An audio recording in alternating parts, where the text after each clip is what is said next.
Hola, buenas tardes para todos. Mi nombre es Alicia Alemán. Vamos a seguir con este concepto de en qué medida aportan los estudios clínicos aleatorizados a la evaluación de tecnología. Con Magdalena y Bizarri, ustedes vieron que, bueno, cuando uno encuentra una investigación clínica que va a utilizar por alguna razón en una toma de decisión o en evacuar una duda, siempre debe evaluar la calidad de esa investigación clínica aleatorizada. Y en base a eso es que uno mira lo que se llama el riesgo de sesgos, que fue detalladamente descrito ya y aplicado a esta investigación clínica aleatorizada EVAR1, que en realidad nos sirve simplemente como excusa para comprender en qué medida los resultados de una ECA, estudio clínico aleatorizado, aportan a tomar decisiones o a construir o incluir en los resultados de una evaluación de tecnología. Ya vimos la parte de validez interna, sesgo por sesgo, y vimos que este estudio, el de EVAR, que en realidad lo seleccionamos porque en nuestro caso hipotético nos surgió la duda de si era verdad que el ACV era mayor en los procedimientos de endoprótesis que en las cirugías a cielo abierto, que fue lo que uno de los miembros de la reunión a la que habíamos concurrido había afirmado. Ya vimos que el estudio de EVAR, que estudia ACV como efecto adverso, tiene validez interna y por tanto los resultados que nos aporte serán creíbles. Entonces debemos ahora ir y ver los resultados de ese estudio. Entonces lo que vamos a hacer en esta sección de la conferencia es ver cómo se interpretan los resultados de un estudio clínico aleatorizado y sobre la aplicabilidad de estos resultados en nuestra pregunta en una evaluación de tecnología. Entonces, el estudio de EVAR1, como se acuerdan, era un estudio que evaluaba los efectos que tiene el uso de endoprótesis en relación o en comparación con la cirugía a cielo abierto para la reparación de aneurismas aórticas abdominales. Vimos que este estudio era de una calidad aceptable y veamos ahora los resultados. Entonces, el estudio aporta estos resultados como tabla madre de resultados. Evaluó los siguientes resultados, que fueron mortalidad a los 30 días, mortalidad entre 30 días y 4 años y luego de los 4 años. Y también evaluó lo que podían ser efectos adversos, como es la reintervención en los siguientes 4 años de vida, la presencia de accidente cerebrovascular fatal, que era nuestro resultado de interés, y otras complicaciones, como complicaciones renales o tiempo de estadía en el hospital. Entonces, básicamente, los estudios de una investigación clínica aleatorizada siempre hay que verlos en términos de dos conceptos, el de efecto y el de impacto. Yo con el efecto lo que quiero determinar es si la intervención que se está estudiando en el estudio, en el ensayo, es positiva o negativa, si tiene un efecto beneficioso o deleterio o no tiene efecto. Eso nosotros lo vamos a evaluar en términos de riesgo relativo y lo vamos a ver en detalle ahora. Pero por otro lado, una intervención beneficiosa puede no tener un gran impacto. O sea que el otro punto que queremos evaluar es si es buena la intervención, pero ¿debería yo usarla? Es decir, lo que nosotros queremos ver es en términos de cuántas muertes se evita, cuántas enfermedades, cuánto tiempo de internación. Es decir, lo vamos a ver en términos de diferencia de riesgo y número necesario a tratar, que lo definiremos enseguida. En realidad estos conceptos ustedes ya se los presentaron, en realidad se los presentamos en la unidad 2 y fue cuando Javier Pintos habló de lo que son los ratios o sea, que miden la magnitud o fuerza de asociación entre una exposición y una enfermedad o una intervención y una enfermedad, y vimos que la interpretación de los ratios, que el clásico es el riesgo relativo, se considera que un riesgo relativo igual a 1 muestra que no hay efecto, o sea que la intervención no tiene efecto sobre el resultado que estoy analizando.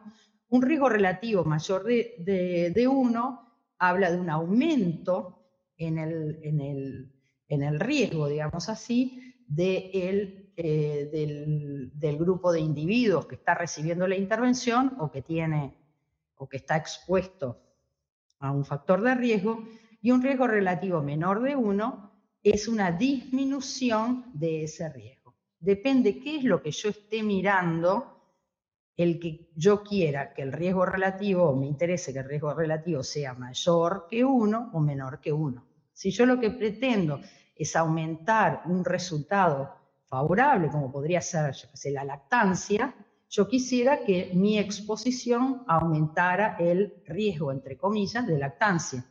Eso significaría un riesgo relativo mayor que 1 y estaría contenta con ese resultado. Si me diera menor que 1, estaría pensando que el riesgo relativo, que la lactancia está siendo disminuida en relación a mi intervención. Pero sigamos adelante. ¿Cómo se calcula el riesgo relativo? Ya lo vimos. Es la incidencia en participantes que reciben el tratamiento, la incidencia del resultado, ¿no? En este caso vamos a mirar muerte a los 30 días en el estudio de EVA. Entonces el riesgo relativo es incidencia de muerte a los 30 días en participantes que reciben el tratamiento, incidencia en participantes que no reciben el tratamiento. En nuestro caso vemos que la incidencia de muerte a los 30 días en individuos que reciben endoprótesis es 0.023, lo que en términos porcentuales diría que, bueno, se produce un 2.3% de muertes en el grupo endoprótesis. Si yo miro las de cielo abierto, veo que el resultado es 0.059. En términos porcentuales, 5.9% de muertes. 5.9 muertes cada 100 individuos con un aneurisma que son tratados con cirugía a cielo abierto. El riesgo relativo, como lo dijimos, es la relación entre riesgos, es decir, es el ratio, y en este caso sería 0.023 dividido 0.059, que nos da 0.38.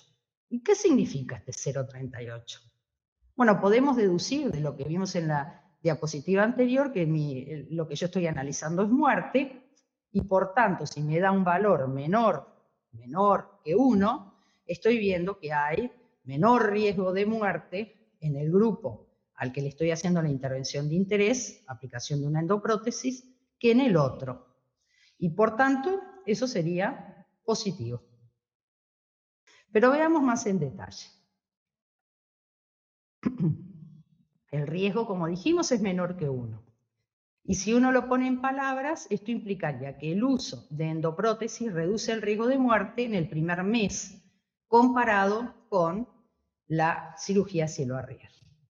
Es decir, que tiene un efecto beneficioso, como lo acabo de decir. ¿Cuán beneficioso? ¿En cuánto reduce el riesgo de muerte? Bueno, la reducción del riesgo de muerte es del 62%. Esto es lo que se denomina como reducción del riesgo relativo. Y se calcula como 1, que sería el no efecto, menos el riesgo relativo por 100. En nuestro caso es 1 menos 0.38 por 100 y nos da 68%. En realidad es 62%, perdón. O sea que en definitiva esto lo que muestra esta es la cuenta que uno hace en su cabeza cada vez que ve este tipo de riesgo relativo. Uno piensa, bueno, el riesgo relativo de muerte es menor. ¿Por qué? Porque es menor que 1, pero ¿cuánto menor que haciendo cirugía a cielo abierto? Bueno, 1 menos el riesgo relativo. En forma porcentual nos da que es un 62% menor. Es decir, que baja mucho el riesgo relativo. Esta reducción del 62% ahí hay un error, tiene que decir 62% en el riesgo de muerte en los primeros 30 días, puedo afirmar que es para todas las personas que reciben un tratamiento de endoprótesis o solo para las de este estudio. ¿Qué podría yo afirmar? Bueno, en realidad no puedo afirmar que es para todas. Sé que las personas que participaron en este estudio obtuvieron una reducción del riesgo de muerte, pero podría medir en alguna forma la incertidumbre que hay sobre este valor en relación al que se daría en la población total. Es decir, yo no puedo hacer este estudio en todos los individuos que tienen endoprótesis, que tienen aneurisma de aorta. Si lo pudiera hacer, no tendría ninguna duda, sabría exactamente cuál es el valor de reducción del riesgo. La forma en que esta incertidumbre se puede medir es a través de lo que se llama intervalo de confianza, que es un valor teórico que se calcula y que en realidad indica, si yo repitiera 95 veces este experimento, yo sé que el riesgo relativo se encontraría entre los límites del intervalo de confianza. Y eso me dice dónde estaría el verdadero riesgo relativo, por lo menos sabría entre qué límites. El valor de P también mide la probabilidad de que los resultados observados entre los grupos puedan ser debidos al azar o no en relación a la intervención. Y para eso se considera también un valor de P menor a 0.05, que estaría indicando la probabilidad de que el azar explique el efecto es menor al 5%. En realidad estos dos conceptos son como complementarios, pero es preferible utilizar en términos de clínica, de aspectos clínicos o de decisiones, el intervalo de confianza. En nuestro caso, en lo que tiene que ver con muerte a los 30 días, el intervalo de confianza, que es un cálculo teórico, como dijimos, nos muestra que, habíamos dicho, el riesgo relativo era 0.38, o sea, una reducción del 62% del riesgo de morir en el grupo que recibe una endoprótesis. Pero eso en este estudio. Si yo lo repitiera 95 veces, si lo repitiera 100 veces, en 95 de esas 100 veces, el valor del riesgo relativo estaría entre 0,20 y 0,69. Hay una cierta incertidumbre, pero lo que sí sabemos es que el riesgo relativo siempre sería menor que 1. O sea que siempre obtendríamos una reducción del riesgo de muerte en el grupo de endoprótesis. Esa reducción del riesgo en la estimación puntual, que se llama riesgo relativo, como lo vimos, era 62%. Pero el intervalo de confianza lo que nos está diciendo, que a lo mejor no es 62%, pero sí sé que será entre 80% de reducción, que es calcular la reducción del riesgo con el límite inferior del intervalo de confianza, o podría ser quizás un 31% en la reducción del riesgo. O sea que, de todas formas, siempre colocar una endoprótesis va a reducir la mortalidad a los 30 días. Ese es el concepto de intervalo de confianza. Ahora veamos nuevamente los resultados. En este caso, el riesgo relativo y el intervalo de confianza para ACV fatal, o sea, accidente cerebrovascular fatal, que de última era nuestro resultado de interés. ¿Qué resultado nos daría? Bueno, si uno mira el riesgo relativo, como ven acá, el riesgo relativo es 0,82. Uno pensa menor que 1. O sea que la colocación de una endoprótesis pareciera reducir la frecuencia de ACV fatal o el riesgo de ACV fatal. ¿En cuánto la reduciría? En un 18%. Sin embargo, como esto sería la estimación puntual para este estudio, cuando yo tengo que mirar el riesgo relativo, el intervalo de confianza, que nos daría una visión de cómo se comportaría este riesgo relativo si la población fuera mucho mayor. Y lo que vemos que aquí el intervalo de confianza va de 0,40, o sea, la probabilidad de que sea muy protector frente al ACV, la colocación de una endoprótesis, pero si uno mira el resultado del otro extremo del intervalo de confianza, dice 1,68. Esto lo que está indicando es que cabe la posibilidad de que la endoprótesis aumente el riesgo de ACV. No puedo saber con este intervalo de confianza realmente cuál es el verdadero valor del riesgo relativo. Sé que va a estar entre 0,40 y 168, pero no sé dónde. Por tanto, no puedo estar seguro de que haya un aumento o una reducción de los accidentes cerebrovasculares con el uso de la endoprótesis. Este intervalo de confianza es claramente diferente del de arriba, en el cual todo está hacia un lado del 1, y aun cuando haya diferencias en la reducción del riesgo, siempre va a reducir la muerte a los 30 días. Bueno, entonces, aquí hemos terminado de alguna forma el concepto de lo que es el riesgo relativo y el intervalo de confianza, o sea que son medidas de efecto de la intervención. Sabemos entonces, por tanto, que para la mortalidad el efecto es beneficioso y lo que tiene que ver con el ACV, el efecto es desconocido, ni beneficioso ni dañino. Eso es lo que, en suma, establecimos aquí. Este es el efecto que causa la endoprótesis en las muertes a 30 días. Pero ¿cuál es el impacto? Hemos visto cuál es el efecto. El efecto es beneficioso para la muerte. Ahora, ¿qué impacto tendría el incluir esto, la endoprótesis, en la cobertura o en nuestra población? Bueno, veremos el impacto que tendrían considerando solo un estudio, el EVAR.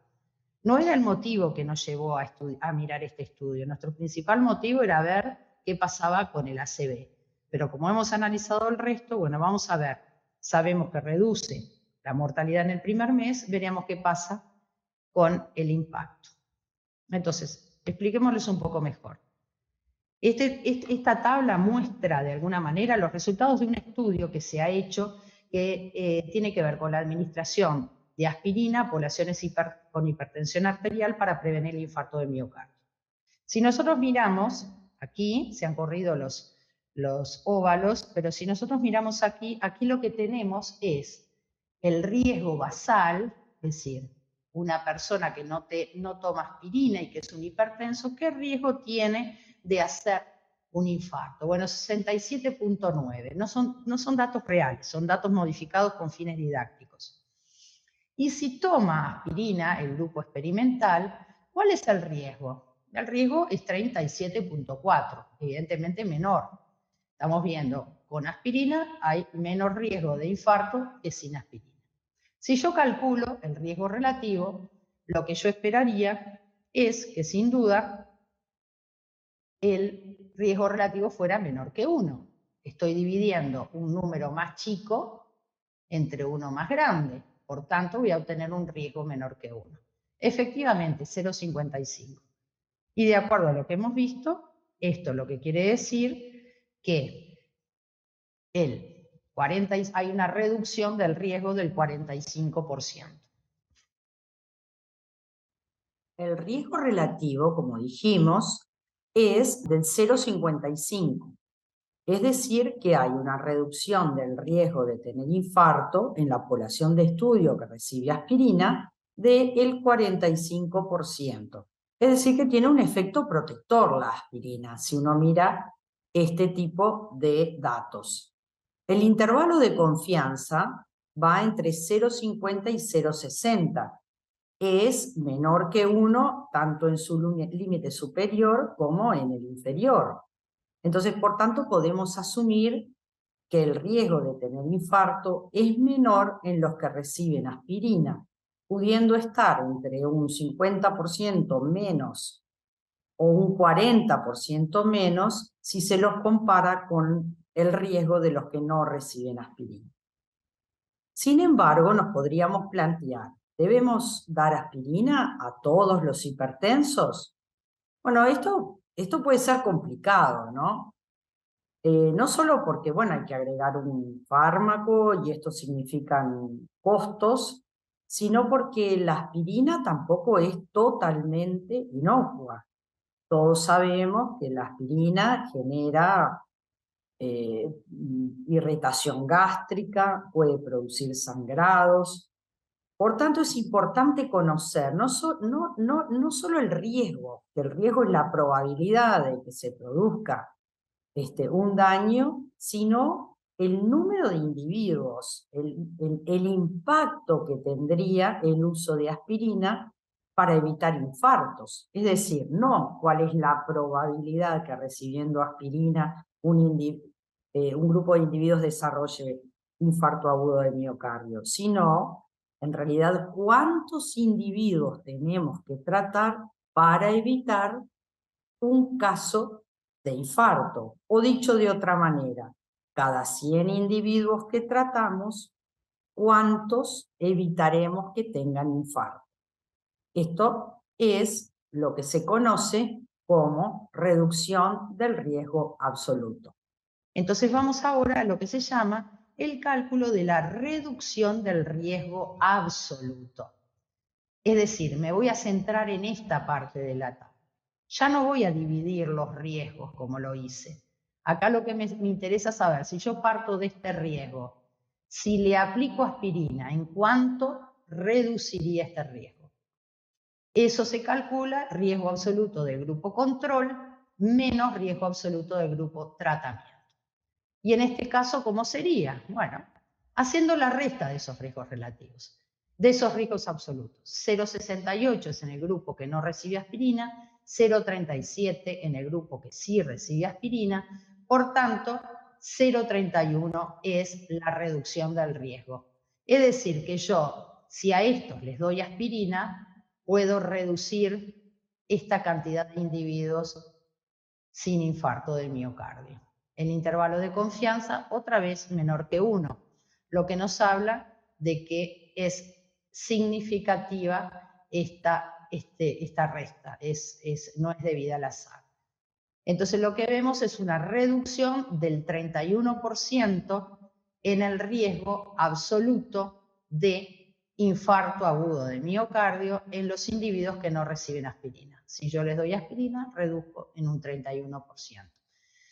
En el mejor de los casos, reduzco un 35%, en el peor un 27%. Por esto lo podemos llevar a términos porcentuales, es decir, cada 100 personas hipertensas que trato con aspirina, evitaría 31 infartos. Si lo comparo con una población no tratada de similares características. Y esto uno lo mira y dice, vaya, parece que salta esa reducción. Si le doy aspirina y con esto logro reducir el 31 infartos cada 100 personas, bueno, es un muy interesante impacto. O sea que yo diría, bueno, la aspirina es algo barato, podría yo considerar utilizarla. Esta medida de impacto, que es la reducción del riesgo absoluto, también se podría expresar de otra forma, con lo que se denomina número necesario a tratar, o NNT, que es la inversa de la reducción del riesgo absoluto. Es decir, el NNT se calcula como 1 dividido reducción del riesgo absoluto, que en este caso sería 1 dividido 0,31 y nos da 3. Y esto en palabras, ¿qué quiere decir? Es necesario tratar 3 personas para evitar un infarto. Es lo mismo de decir que cada 100 personas que trato, necesito tratar 100 para evitar 31.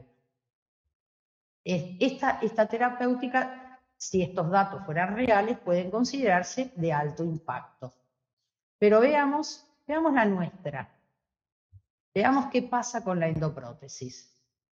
Si yo miro la muerte a los 30 días de endoprótesis, voy a mirar lo que sería el riesgo absoluto de muerte a los 30 días, veo que el riesgo absoluto en el grupo tratado con endoprótesis es 2,3%. Es decir, es bastante bajo, es bastante poco probable que un individuo muera en los 30 días. Y si lo miro con la cirugía a cielo abierto, es un poco mayor, pero tampoco es 30%, es 5,9%. En este caso, si bien yo reduzco el riesgo absoluto, cuando voy a las cuentas voy a ver, la reducción del riesgo absoluto sería 0.059 menos 0.023, que nos da 0.036. Esto, puesto en palabras, sería que cada 100 individuos que se les coloca una endoprótesis se evitan 3 a 4 muertes. No es lo mismo que decir, como en el caso de la aspirina, que cada 100 que trato evito 30 infartos. Aquí cada 100 endoprótesis que coloco evito 2 a 3 muertes. Si lo calculo en términos de número necesario a tratar, tengo que tratar 28 para evitar una muerte. Entonces, el riesgo basal de muerte a 30 días es a priori muy bajo. Por lo que, aunque el efecto es bastante alto, como vimos, porque el riesgo relativo era bastante interesante en cuanto a su magnitud, la reducción del riesgo de muerte en 62%, el impacto es bajo. En vez de 6 muertes que ocurrirían en el caso de tratar con cielo abierto, habrá 2 o 3 muertes. Necesitarán colocarse 28 endoprótesis para evitar una muerte. Entonces, esto es un concepto importante. ¿Cuántas endoprótesis tengo que colocar para evitar una muerte? Estoy considerando un punto final duro. La muerte es muy importante, evitar una muerte, porque la muerte es el punto final más significativo. Y yo estoy logrando evitar muertes. Estoy logrando evitar muertes en el primer mes de vida. Entonces, por último, el último elemento que nos queda por definir es lo que tiene que ver con la aplicabilidad. Yo ahora sé cuál es el efecto y cuál es el impacto de esta terapéutica, considerando un solo estudio, el EVAR-1. Pero ¿puedo yo utilizar los resultados de ese estudio? ¿Son aplicables a mi realidad? Es algo que debo considerar. Siempre debemos tener en cuenta estas características, las características del estudio y las características de nuestra población. En este caso, como hemos mencionado, es una población de una edad media de 60 años y que tienen aneurismas de al menos 5.5 centímetros.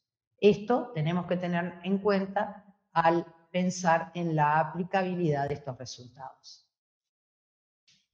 Para terminar, podríamos contestarle a nuestro colega, el que dijo que en realidad las endoprótesis aumentaban el riesgo de accidente cerebrovascular, que esto en realidad no está demostrado de acuerdo a el estudio EVAR-1, que miró los accidentes cerebrovasculares en el grupo de endoprótesis y de cirugías a cielo abierto, y por tanto no podemos decir que la endoprótesis ni aumenta ni disminuye el riesgo de accidente cerebrovascular fatal.